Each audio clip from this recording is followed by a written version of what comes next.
we start, just want to make sure we're clear here. While this podcast talks about sobriety, mental health, and addiction, it is not meant to replace professional medical advice. Welcome to Sisters in Sobriety. I'm Kathleen. And I'm Sonia. And we're ex-sisters-in-law, brought together in marriage and bonded through our sobriety journey. Join us as we talk sobriety, addiction, and everything in between. You're in for quite a ride. And our Substack is buzzing with amazing content, from creative mocktail recipes to insightful courses and reflective exercises. There is something for everyone. Don't miss out. It's a great way to add some extra joy and depth to your journey. Check it out. Welcome to Sisters in Sobriety. Today, we are so thrilled to welcome Sarah Allen Benton to our podcast. Sarah is a licensed mental health counselor and advanced alcohol and drug counselor with over 18 years of personal recovery from alcohol. She is the co-owner of Benton Behavioral Health Consulting. Sarah is also the author of Understanding the High-Functioning Alcoholic, and her latest book, Parents in Recovery, offers valuable insights for parents maintaining sobriety while raising children. So in today's episode, we'll explore the intersection of sobriety, recovery, parenting, and we'll draw from Sarah's professional and personal experience. Welcome, Sarah. I'm so happy to be here. Thank you for having me. We are so happy to have you. So can you share a little bit about your personal journey to sobriety and also what motivated you to pursue a career in mental health? Sure. So 100 years ago, no, I'm just kidding. I've always been a very outgoing social person. And I guess along with that came drinking. I feel like the culture around drinking's changed a little bit for the younger generation, but I know growing up in the early 90s and being in high school, the minute I got to high school, I drank. And looking back now, the first time I drank alcoholically, and I didn't know that. I thought it was normal. I thought, oh, you have 9 shots and then you black out. I don't know where that frame of reference came from. I didn't have that in my family where people drank visibly to that level. And I remember just being really focused on doing well in school and being a good student and being in every single club in the entire world. And I feel like that was the beginning of, my first work was on high functioning alcoholics. And again, I had no frame of reference. I didn't know what that profile looked like, but it was just what I was doing unintentionally. So, my grades were good. I had a lot of friends. And I loved to party. So I went to college, and of course I chose the number 2 party school at the time because I'm smart. And University of Colorado at Boulder, it was, it really, it pulled through for me. It was everything I wanted it to be and more. So I joined a sorority, and the choices I was making throughout my life did have something to do with drinking. And I didn't see that. I didn't see that alcohol was calling the shots at a young age for me. I just thought, oh, you're young and having fun. And yes, that's true. But it became more apparent over time. So, I made it. I survived college. And again, it was nothing changed about my drinking. A lot of people talk about progression. And I used to have a couple, and then I started drinking so much I blacked out. Like for me, that was from the beginning. There was no, every time I drank, it was sort of the same story. And there was some part of me that liked it. There was some part of me, and there's a great book called Blackout by Sarah Hapola. I love that book. I love that book. Like she really captured the blackout drinker's brain. That doesn't make much sense to a non-blackout drinker or just a normal person in general. And I was that person that sort of liked to escape into like a different planet and then come back down. But at the same time, I had rules. I had tons of rules for my drinking. And that was what really kept me functioning, also kept my grades good. And I'm extremely organized and disciplined in every way. For me, it's when I start to drink that there's a problem. So I can not drink, if that makes sense. But once I start, there is no shut off. So college, I move on. I successfully obtained the Pledge Class Lush Award along with academic awards. So I'd pull off these sort of seemingly hypocritical I would get praise and laughter, and I'm a pretty good storyteller, and so I did have the best stories. I had a lot of good stories the next day. And, that's great when you're in your 20, you're in college, but then I moved on to Los Angeles to pursue a career in television production. That was really my original career. And all of a sudden, it was like, we're in LA, we're not in Boulder, we need to chill out. And I had a lot of friends that I partied with. I just always kind of took it to the next level. So I started to on my 23rd birthday, I woke up after, of course, blacking out, not remembering half the night, and thinking, this is strange. Like, I thought this is the stuff you outgrow. I didn't know, like, at 23, I'd still be doing Mhm. what I did in college. Like, I really thought I was just going to evolve into this normal drinker. And that wasn't happening. And that really kind of freaked me out. And I had this moment of clarity that I didn't act on. I mean, I acted on because I stopped drinking for 6 months. And that, of course, everyone thought, "I must not have a problem. Look at her. She can stop. Oh my gosh, that's amazing." Because a lot of people were drinking, even if they were drinking more normally, they didn't stop altogether. And so I did, but I felt like crap the whole time. And I didn't know what that was about. My stomach was a mess. I had Mhm. horrific anxiety. My brain was on fire. I was writing. I was, a dry drunk. I didn't know what that was. So at almost 6 months in, I started to, reach my goal, but then somebody came to town, so I cut it short by a week, who's counting? And I was able to drink. I remember that first drink, my tolerance was so low, I remember. And then I was right back at it. I moved from LA to Nantucket Island, if anybody knows where that is. Yeah. Not a place to move for sobriety. And, and that was a summer of debauchery, and then I moved to Boston, where I went and, decided to go back to school and get my master's degree in counseling psychology, and that, for me, I got inspired by a group I had attended, there because I had digestive issues, likely because of my drinking, and didn't know what it was, and Mhm. went into this medical symptom reduction group that I just felt so inspired by the therapists and nurses that led those groups, and I thought, "This is a meaningful career," and I didn't feel that meaning with television. So I felt it was fun, but I didn't feel the same meaning. So I went back, got my master's degree, and I also thought, I think you can fix yourself. Like, if you go back to school and get your master's degree, you can solve all of your issues. So I knew alcohol was an issue for me, but I just didn't think I was an alcoholic because that was those people and not me. And look at me, I'm successful and I get great grades. And to be honest, other people reinforced that stereotype for Mhm. me. When I was 27 and I had tried to control my drinking for 4 years, since the age of 23, since that birthday of revelation, um, I tried different ways to control my drinking, literally down to meditation before I went out, thinking it would keep me from blacking Mm. out, and that makes a lot of sense. Mm. It made a lot of sense at the time, actually.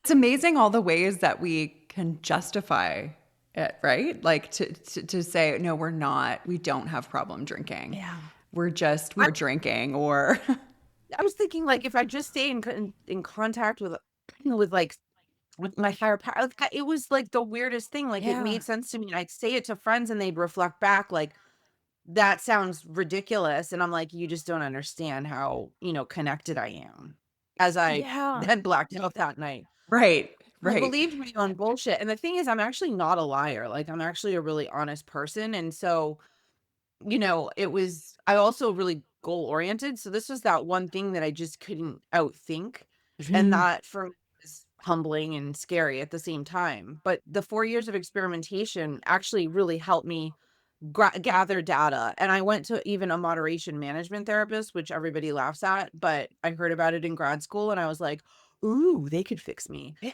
And they, basically were like, "You're probably not gonna cut it," but I was like, "I can put my mind to anything," and I tried, and of course I failed. So, but it helped me realize along the way, if you have to control something, it's out of control. So when I was 27, it was the Super Bowl with the Janet Jackson Nipplegate and all that fun stuff, and I, blacked it out on a big screen in front of me at a bar, and that was my last night.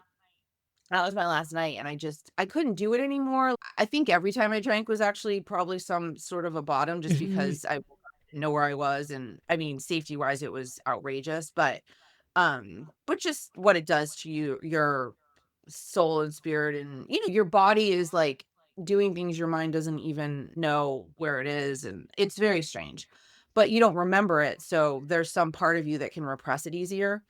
Mhm. Um So I woke up with a hole in my soul that morning, and I just was like, I can't do this anymore, and I want to live a normal life. Like there was a part of me that was like, you know what, I'm never gonna be able to get married, have kids, have a family, like live a normal life. Like I can pull off the career stuff, but the other stuff's gonna go. It's not, I'm not gonna be able to pull this off. So I just decided, I just had a moment, and then two people my friends confronted me at that time. It was one of those like perfect storms in a good way, like where I had come to the realization along with people that loved me. And it's the only time people really said anything to me. I think they were Mm. scared and whatnot. So I went and got an assessment at a local hospital, like in the addiction psychiatry unit, at the recommendation of my doctor. And I had already tried moderation, so, like, you need abstinence-based, and if you can't pull this off outpatient, then you're gonna need to go to rehab, and I was like, "Rehab? That's for real alcoholics, like, what?" So, I put together a whole outpatient program for myself, like a good therapist. I had, like, once-a-week therapy and a women's early recovery group and a self-help meetings, and I, did yoga, and I just put together, and it sucked. I felt like crap for a couple of years, actually. I just am not one of those people that pink clouded. I just didn't Yeah. feel great. And I was gray, and I was like, life's boring, and it wasn't I wasn't pumped. But I knew it was what I needed to do. I wasn't doing it for the reward I was getting because I wasn't getting much reward. It was like a long-term investment, really, in my future. That's the way I viewed it. Is that I need to take care of this now or I'm fucked. So So I did it, and that was 20 years ago. Wow. So yeah, somehow I stuck with it. And it's been, I mean, a totally different, my gratitude is in such a different place now than it was then. And I'm so glad I did it then and not now, because I see people and parents, and trying to do this when you have children is so hard. Mhm. I am in the field. I am an addiction specialist, so I'm in it, like, both personally and professionally. Um the parenting piece for me, I think I learn by like, things make sense to me when I write. And my first book helped me to conceptualize and understand myself as a high functioning alcoholic, because it didn't make Mhm. sense. You didn't understand how you could be doing well and also be alcoholic. Like, I just struggled to conceptualize that profile, and I was able to interview so many people and learn, and it all clicked. And then with this, parenting's not come easily to me for a variety of reasons, not just because I'm in recovery, but I think that was another layer that I hadn't fully considered until the topic for this book came along, and I started to, like, formulate what I wanted to do, and then it again is another one of those things that just clicked as I started to go along and write. So here Wow. I am.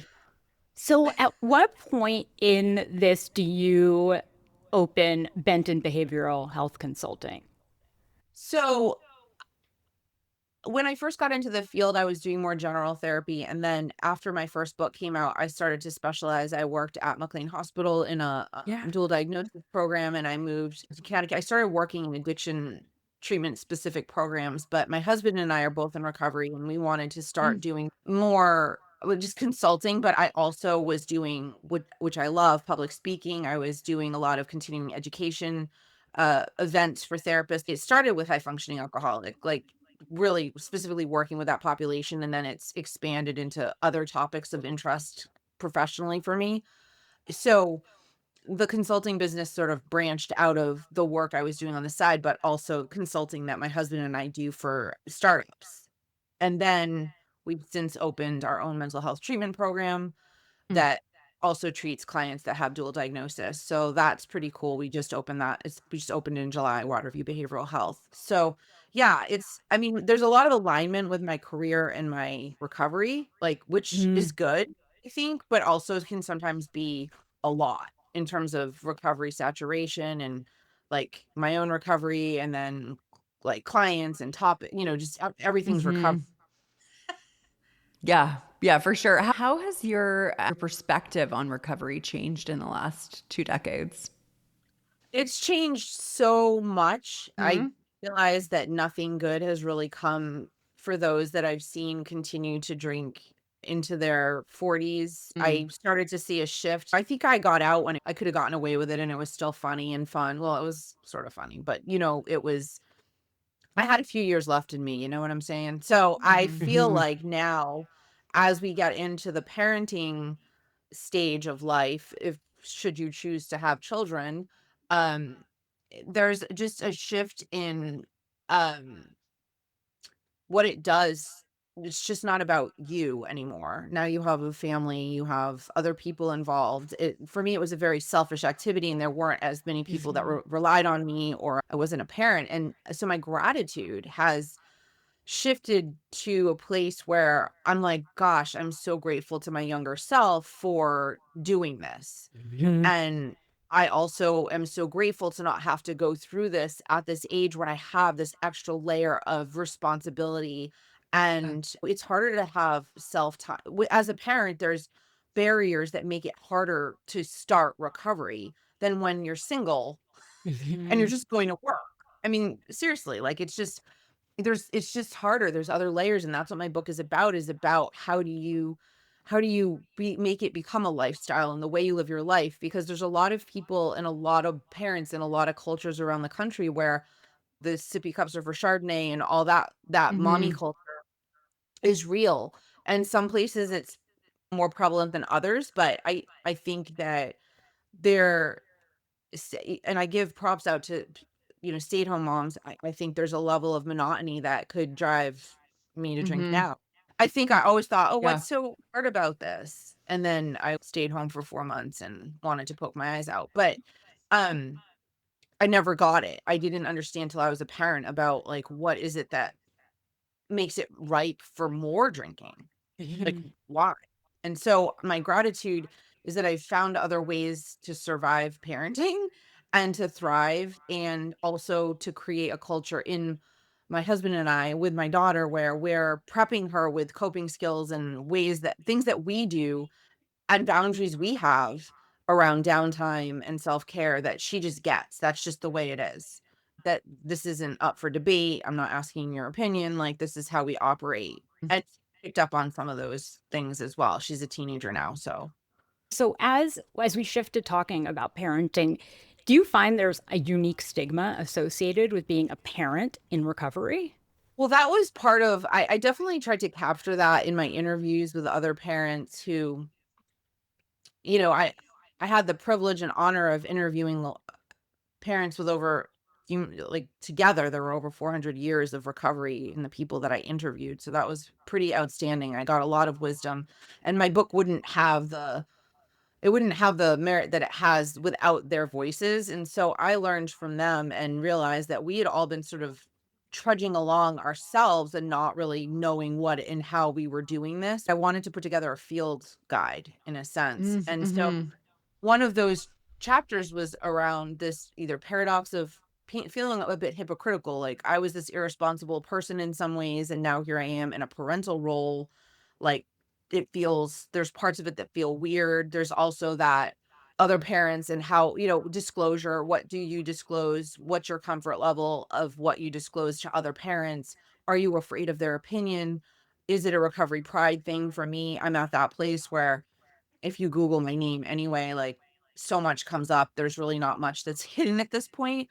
And I also find that for me, when I've been open about it with other parents, I literally the other week just got 2 text messages from parents who were looking for help for loved ones. I mean, my Mhm. husband's had another parent come to him, just around their own drinking. So for me, it's like an act of service to be able to be honest. And also, if I'm so secretive about it, I don't understand like why I should feel ashamed that I've been sober for 20 years. That's not coming from me. That's coming from society, right? Mhm. Mhm. I mean, really, it's something I should be proud of, and I am proud of it. And so I'm not going to hide it from people.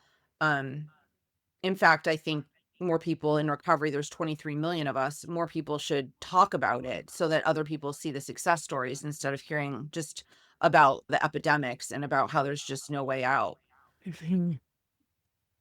How does your book address the challenges parents in recovery may experience when they're raising toddlers versus teenagers. Yeah, so I actually went through one chapter and I just went through the different developmental stages to try to capture the hard parts. I called it dog years, but for some parents, the early year, like parents all have their preferences about what age groups they like. Usually you'll find somebody will say I gravitate towards this or I gravitate towards that.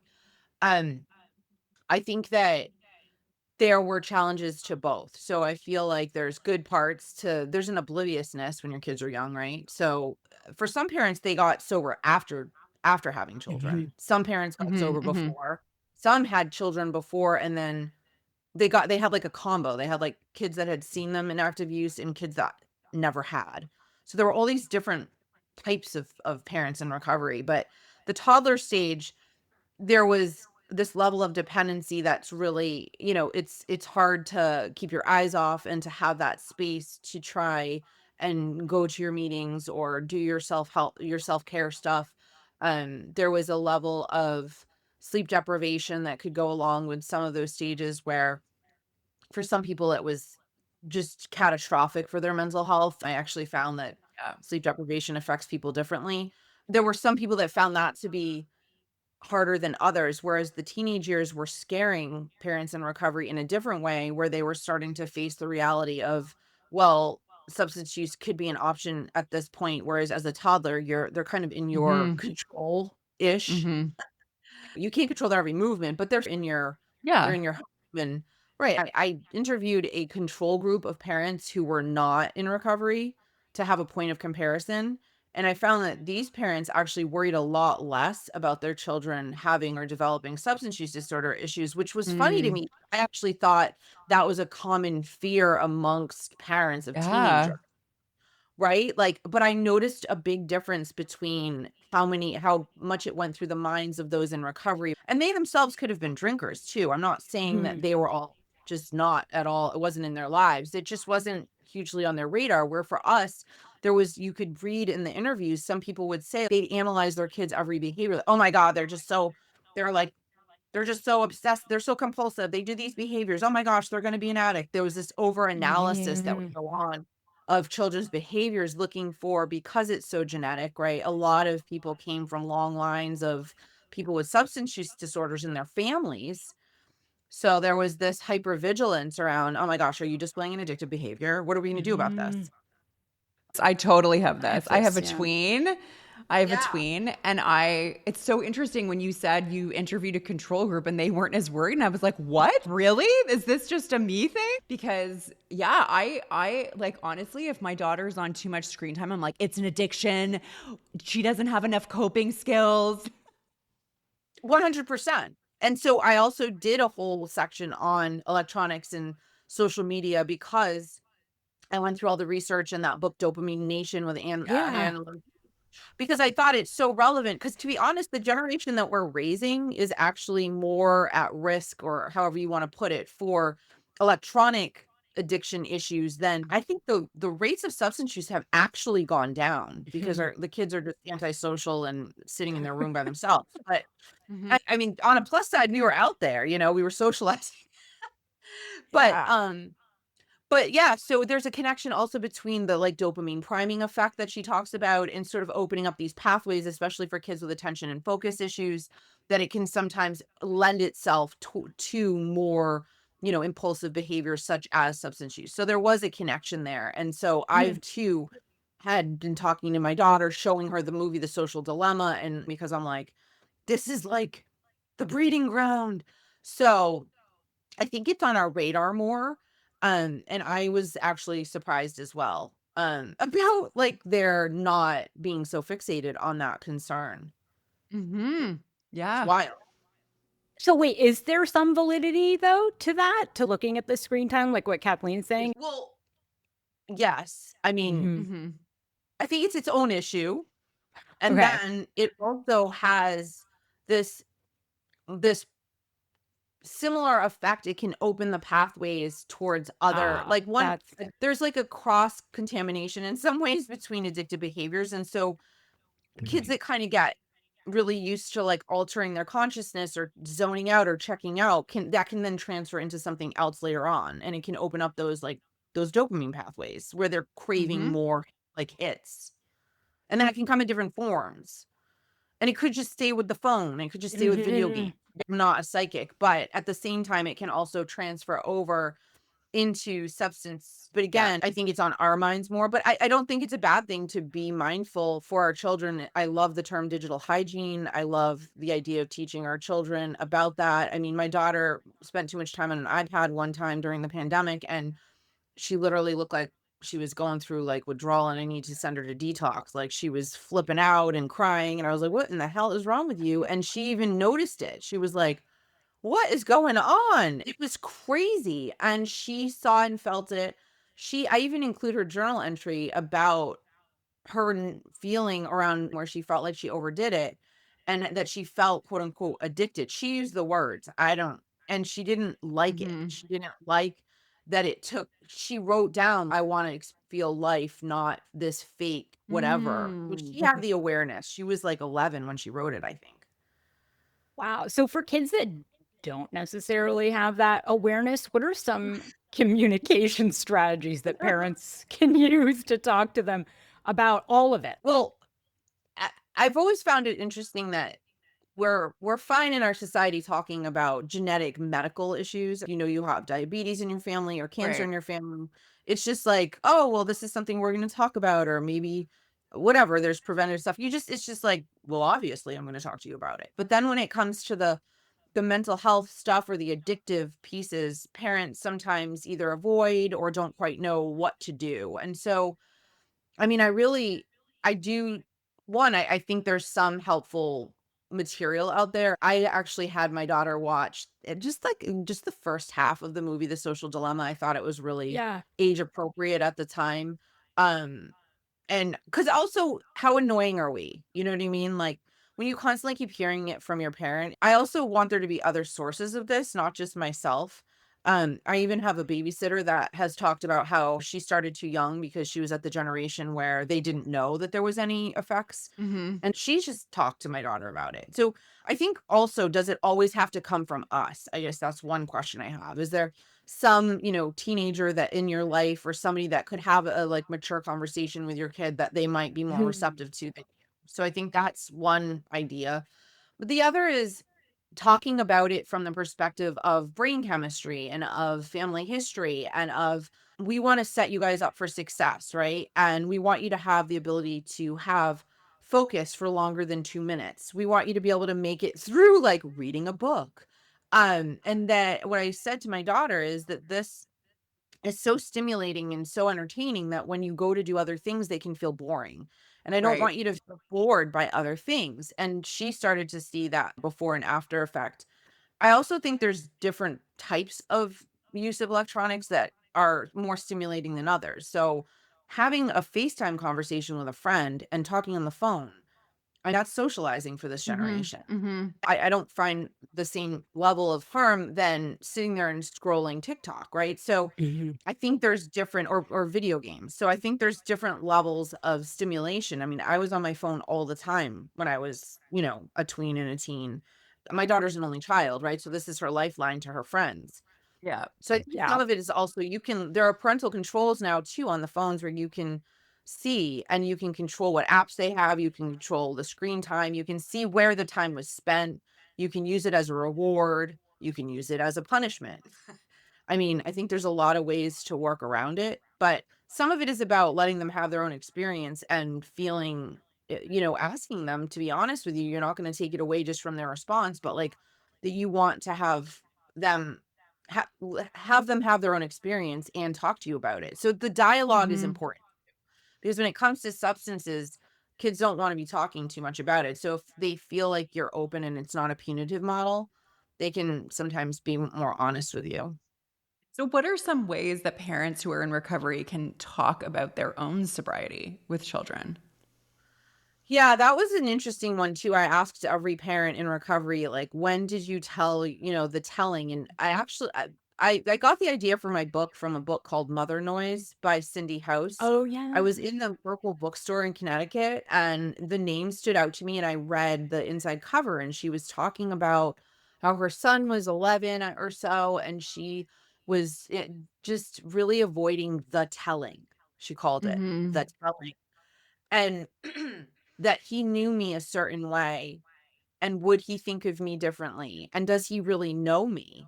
Like who I really am? Because this whole part of my Right. life I've never shared. And she also had a book coming out. So Hmm. there were just pieces of it. It was very interesting. And it prompted me to think, is there a book about this? And then I started looking and I'm like, there isn't like anything out there nonfiction. Hers is a memoir. So Mhm. I was like, oh my gosh, I was blessed to be able to interview her. And I've been in touch with her. It was really cool. But that idea of the telling. So the telling for some parents is right away. They're like bringing them to self-help meetings because they don't have childcare. After the pandemic, there was a lot more access to virtual meetings, but that was never a thing. So like back when I got sober, you either were at a meeting in person or you Yeah. weren't at it. There was no, let's just put the phone on mute and turn off the video and listen. That Mm. was not happening. So there were a lot of parents that brought their kids to meetings when they were younger. There are Mhm. other parents that, just never not told them. Their kids probably didn't understand what they were talking about, right? Yeah. They just knew language, and then there are some that will not share it until they're a teenager, until that actual Mm. issue of substance use is a possibility in their life. I wanted to wait personally until my daughter had a conception of what addiction was, and that's why when she wrote Mhm. that letter about the electronics or that journal entry, I realized she gets the concept, Mhm. and I'm writing a book. So this is happening. And so I had a conversation. And what's funny is my husband and I work in addiction treatment and we are constantly talking about it, right? We're constantly talking about people. This one's sober, that one's not. This one relapsed, this blah blah. So I thought she knew, like on some Mhm. level, I'm probably being naive. So I sat there when I told her why we don't drink, because she knows we don't drink. She just Mhm. thought health reasons. She was floored. She was shocked out of her mind. I was shocked at her shock because I was like, "You figured this out, right?" Like, this, like, couldn't have Yeah. been new information. Not a clue, because I don't think she'd never seen it because 'cause we've both been sober the whole time as parents, but she couldn't picture it, and I think it scared her to think of us because she knows other parents that do drink, and she doesn't like the personality change. She doesn't like being around people that are drinking, and so she has made comments like, if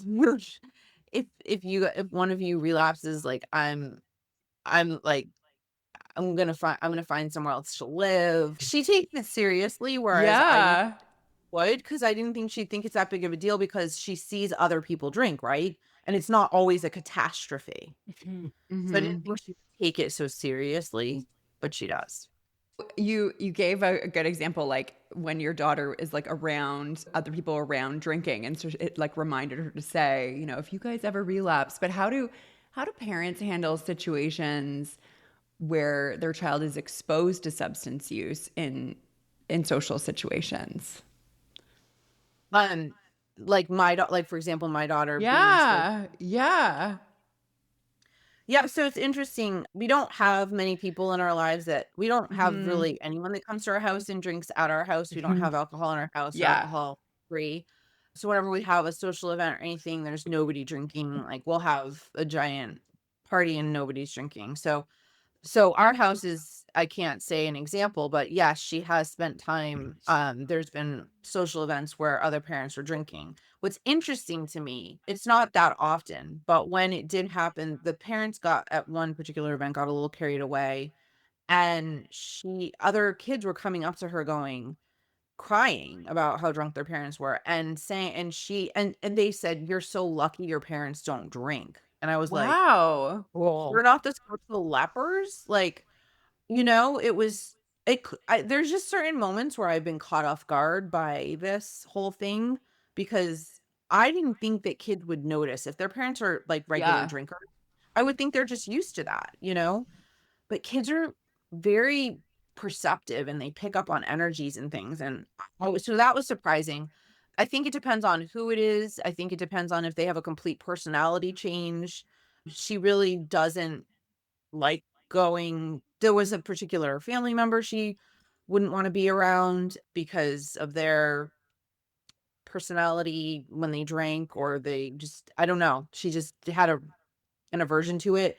We don't want to have her in a bubble, so she does definitely have exposure to some of it in within reason. But she does, I think, still have an appreciation for our recovery. She also sees and has friends who have parents who drink, and it's just an interesting dynamic with us being the total opposite. Um, I think that I struggle with this too, Sarah, like in terms of the bubble piece, because, I don't drink at home and my daughter isn't really exposed to very many people that drink at all.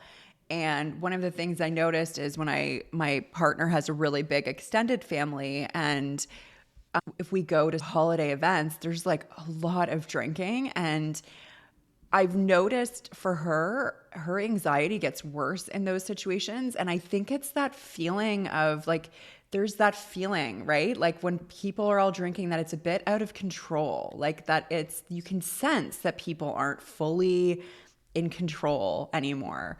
And so I don't love going to those events. I feel not great. And, but at the same time, I also feel like one day she's going to be exposed, like she'll go to university, or, she'll be exposed to drinking. And so I want her to have some exposure to it.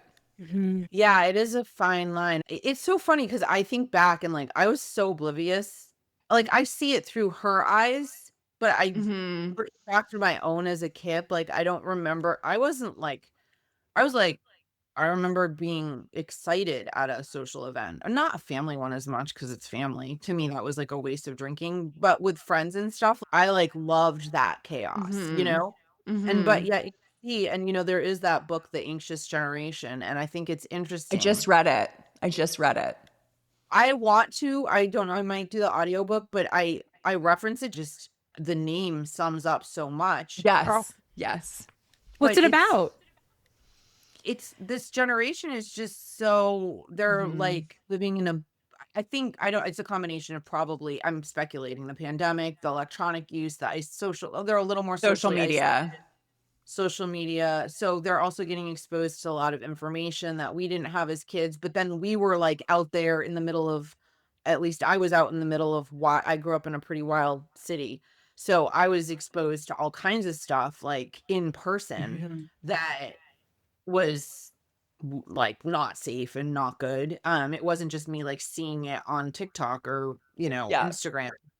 So, but I don't, it's very interesting. I want to actually delve into that a little bit more, but I see it through their eyes. But then I think back to how oblivious I was to a party. I was just like, cool. Like, I don't know. I have a certain immunity. My daughter's different than me, Like we talk about that. They're more risk averse, this generation. Yeah. It's, Yep. I they're, at least, yeah, I agree with that. Yeah. and I'm not like upset about that. I don't want them to all be like balls of anxiety disorders, but at the same time, I think there's a part of us from a generation that maybe had too much like carefreeness and just so much like nothing's gonna hurt us, and invincibility, that we're a little bit comforted by the fact that she has common sense.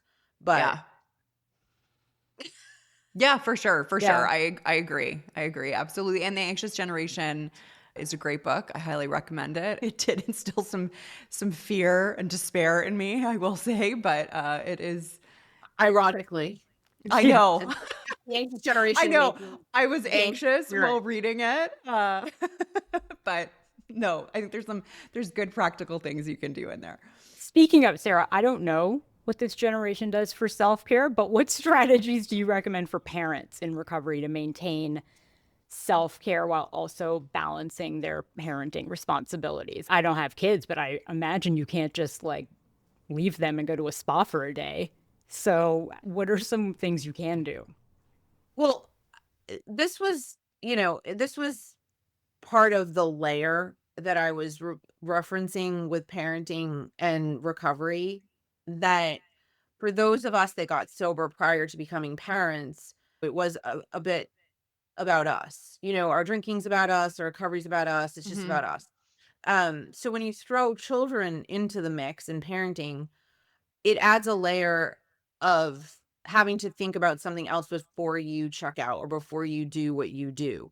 And I also think there's a difference between self-care and what I like to call soul care, where some people can go like, yes, like getting a manicure, that's cool, or, going to a spa, that's Mm. cool. But there's a level of recovery, self-care, and soul care that's going to a meeting, going to therapy, Yeah. spiritual practice, being in nature, whatever floats your boat, but like this deeper connection and maintenance of emotional sobriety that is really, really hard as a parent at certain ages, particularly when that's your hard Mhm. age. Like for me, young kids are the hard age. Like for me, the Mm, tweens and teens are not. And so I was like going out of my mind, yet having less time, right? To your point, like less less space.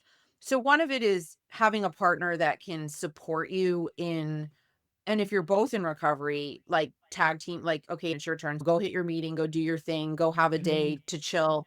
I'll take over. Like having a partner that gets your recovery is really important. I actually think it's imperative. I don't really know how somebody could be either dating or married to somebody that doesn't respect or understand your recovery. I don't think it's going to end well, quite frankly.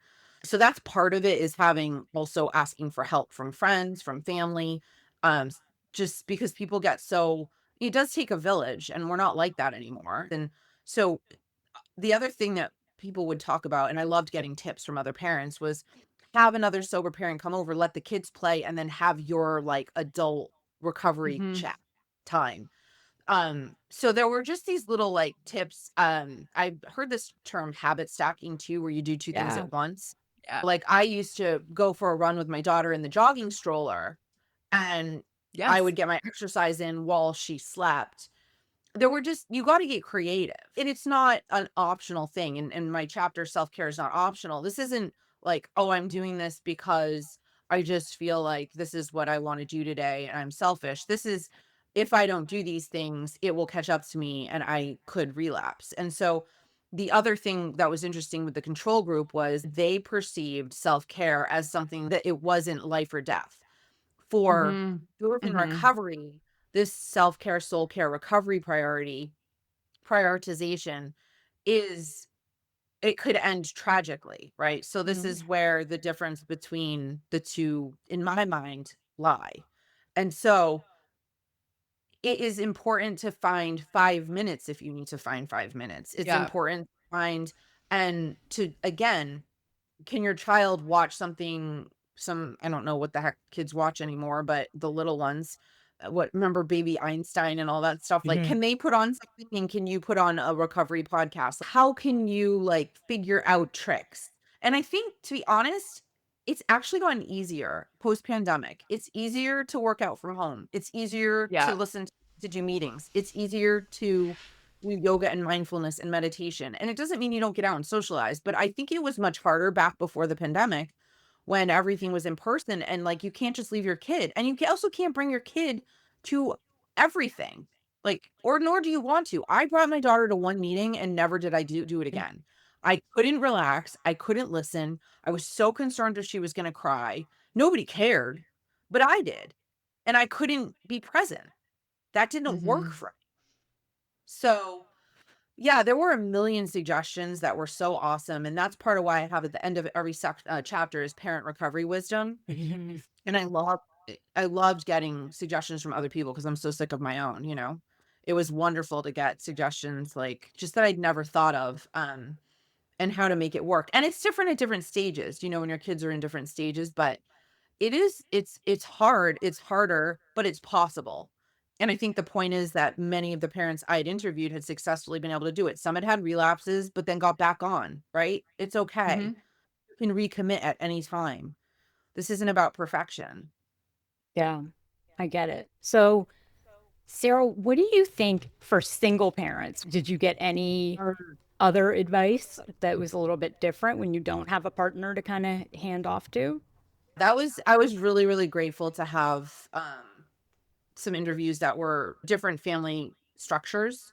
And yeah, I found that one of the best pieces of advice that I got from the single parenting was that it's up to that parent to decide what they can and cannot fit in their lives, Mhm. not based on societal expectations, but based on what their bandwidth allows. And so in the case of, one of these individuals that I interviewed, she between work and raising her son, she found that dating was just not in the cards for her. Mhm. And other people may have thought, "Oh, but you need this for yourself and you and this." And she felt that this is not a priority for me. I need to keep my head up this other way. I don't have the emotional energy for that. And right now isn't the time. When he's maybe a little older, I can go there. Another parent, actually, that was a similar one too, newly divorced, sober, dating wasn't a priority, focusing on kids, work, recovery. And so I think that everyone has to figure out their own boundaries and Mhm. parameters and priorities based on their, not other people's, there. And that's the that's the part that's hard. Like we need to really focus on what we need. If you read my book and see the different pathways, you can see that there is no right or wrong way, Mhm. but you have to get honest with your limits. And that's what I've had to do through the years is my nervous system is different than my husband's. He can handle going to soccer tournaments for the whole weekend and then going back and being fine on Mhm. Monday. I can't do it. Mhm. I literally, my nervous system will not allow for that. I can Yeah. go to a game on the weekend and or 2, but going away for an entire weekend and then coming back on Monday and thinking I'm gonna be with my head on straight, it doesn't work for me. Mhm. So he does that. And again, other people may say, "Oh my god, you're not gonna show up for" No, I'm not actually, and my daughter understands that that doesn't work for me, and I don't feel parent guilt. So, Mhm. I own it. Yeah, for sure. And I think like what you said too about it takes a village. Like I'm a single parent, so I didn't have a partner to rely on when I needed self care. But I have friends and I have Sonia, and so I would rely on that village in order to do certain things for myself, especially when my daughter was young. She's older now, so Yes, it is easier. it is. And the other part of it is I'm an addiction therapist, right? I don't see clients directly as much at all. I'm more in the ownership phase and out of direct care because for me that is more actually more of a burnout and more draining for me Yeah. in all transparency. But I used to say to clients like I can't be like you need to get your own village and your own community. Mhm. I don't if Yeah. I can't be your higher power. I can't keep you sober. And so the same is for you, right? Where if you need to go out and get your village and go out and get your sober supports. And those individuals get it more than anybody else. And that's why I really encourage people to get involved in self help meetings. I can list off 10 different, right now, 10 different types of self help meetings that are out there that are accessible to people. But you meet people through that. And, Yeah. they're, and if you're in the local area, right, there's people that want to support you and especially like they're not young forever and getting those, connections and asking. I think part of the problem too is people are just so afraid to burden people. Oh yeah, for sure. The people pleasing, the I don't want to burden will get you drunk. Seriously, Hmm. it doesn't work because you're not being honest. You're not getting your needs met. I mean, one thing I did was also I'm comfortable with babysitters. Like I had to set up when he was young. I needed to go out, obviously I need to go out like once a week or something, or I needed to have that like my brain just needed to like exhale. And Mhm. that was important. I don't find it as important as she's gotten older because she can go in one part of the house and we have space. And Yeah. I'm a person that needs a little space and it's okay. Like she does too. And she respects it. We're both only children. Yeah, it's interesting because I'm an only child and so is my daughter. So I get that. Isn't it funny? And then my Yeah. husband's like, "Oh my god, this is 2 only children," because the Yeah. things we say are as 2 only children. Yeah. Yeah, we definitely have that.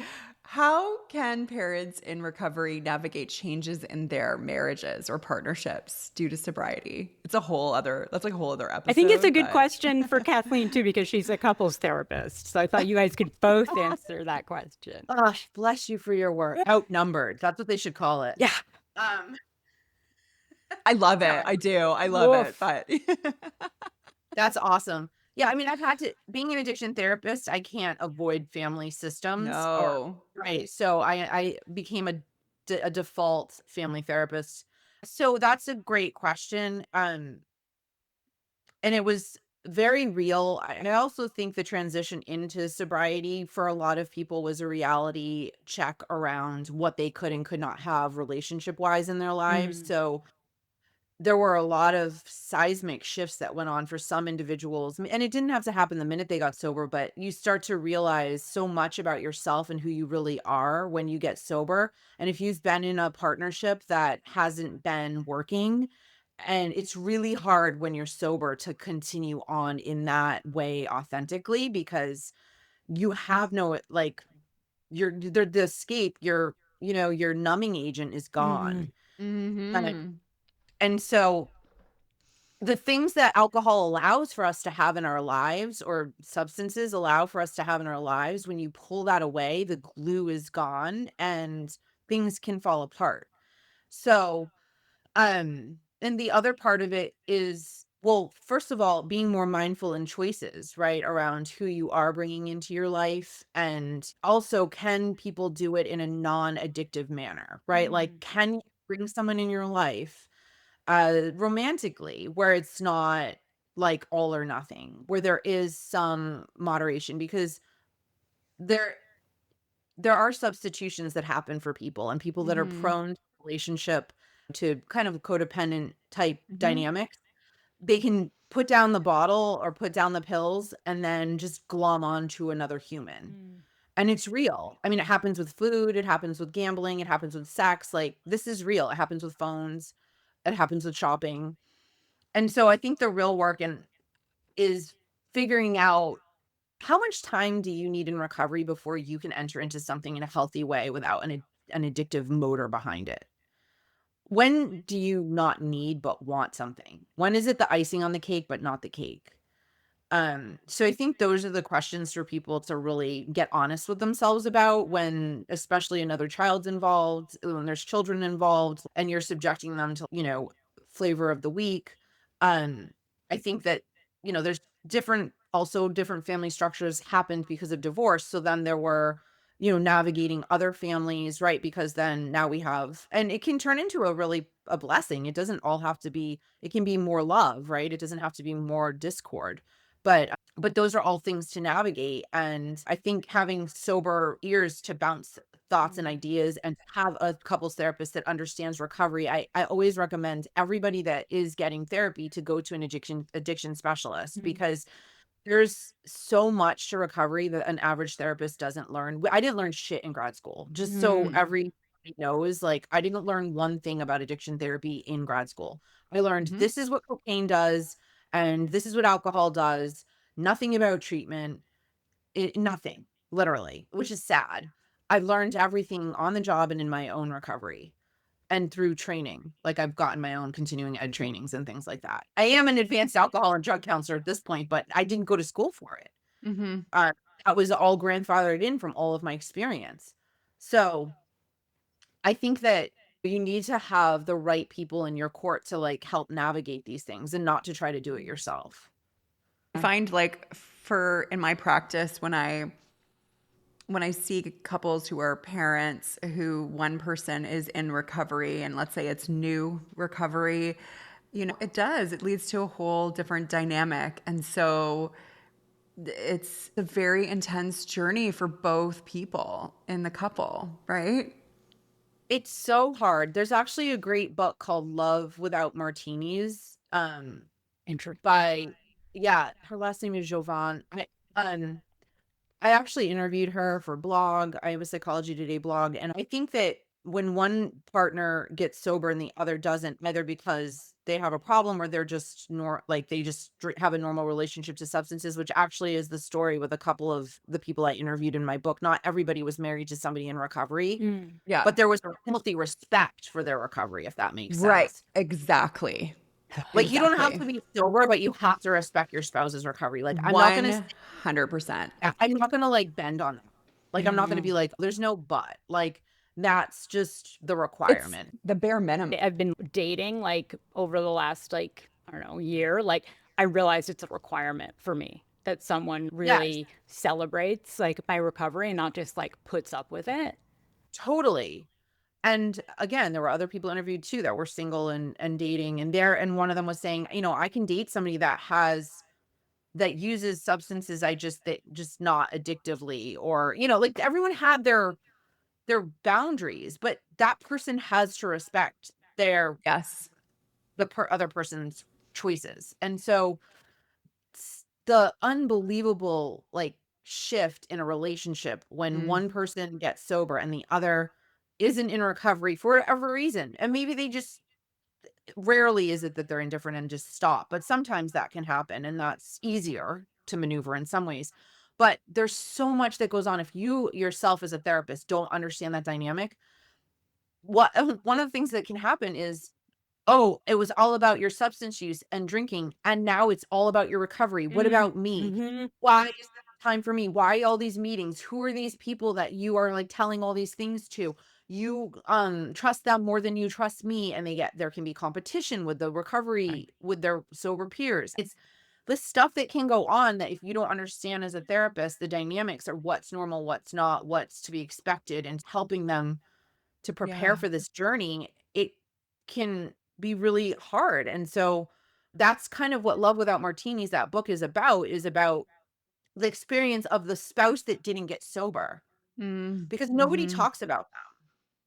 Mm-hmm. They Yeah. have their own journey. When that person, their spouse, was drinking or using a substance, like all the hurt that was caused, like that's a hard thing to face, right? It's a hard thing to voice and face and then be able to move forward.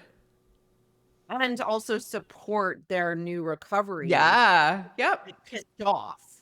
Yeah. So, yeah, I mean, this is also why they need their own beyond therapy. I mean, this is why there's Al-Anon. This is why there's R-Anon. This Absolutely. is why there's Learn to Cope and Move to Heal and CARES. Like families and ideally family members and loved ones should have a parallel recovery process. Mm. They were in a Yeah. relationship with somebody with an active addiction and they need healing too.